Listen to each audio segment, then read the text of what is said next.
तौरात का एक आलम हजरत अली रजी अल्लाह अन्हु के पास आया और उसने आपके सामने अपने चंद सवाल पेश किए और कहा कि आप मुझे इन सवालों के फौरी तौर पर जवाब दे। हजरत अली रजी अल्लाह अन्हु ने इससे फरमाया कि तुम सवाल करो। उसने कहा कि आप ये बताएं कि वो कौन सा मर्द है जिसकी ना वालदा है और ना वालिद है, और ये बताएं कि वो कौन सी औरत है जिसकी ना वालदा है और ना ही वालिद है, और वो कौन सा मर्द है जिसकी वालदा तो है मगर वालिद नहीं है, और वो पत्थर कौन सा है जिससे एक जानवर की विलादत हुई है, और वो कौन सी औरत है जिसने एक ही दिन में सिर्फ 3 पहरों में एक बच्चे को जन्म दिया, और कौन से वो 2 दोस्त हैं जो कभी आपस में दुश्मन नहीं बनेंगे,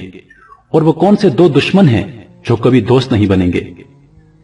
इस आलम के सवालात खत्म होते ही हजरत अली रजी अल्लाह अन्हु ने इससे फरमाया कि तुम्हारे सवालों के जवाबात ये हैं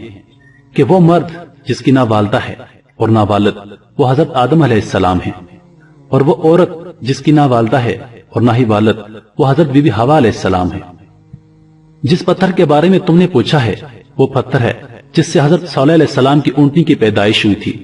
और वो औरत जिसने एक ही दिन में 3 पहरों में एक बच्चे को जन्म दिया था वो हजरत मरियम अलैहिस्सलाम है,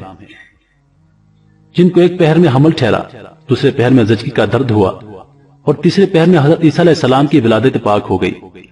और वो 2 दोस्त जो कभी आपस में दुश्मन नहीं बनेंगे वो रूह और जिस्म हैं,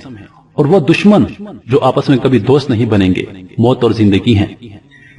ये जवाबात सुनकर वो आलम हैरत के समुंदर में खो गया और कहने लगा, हे अली रजी अल्लाह अन्हु, बिलाशुबा आपने दुरुस्त जवाबात दिए हैं और वाकई आप इल्म के शहर के दरवाजा हैं। प्यारे दोस्तों, अगर आप लोगों को हमारी वीडियोस पसंद हैं तो हमारे चैनल को जरूर सब्सक्राइब करें, वीडियो को लाइक करें और अपने दोस्तों के साथ जरूर शेयर करें। अल्लाह पाक आप सबका हाफिज और निगहबान। वस्सलाम।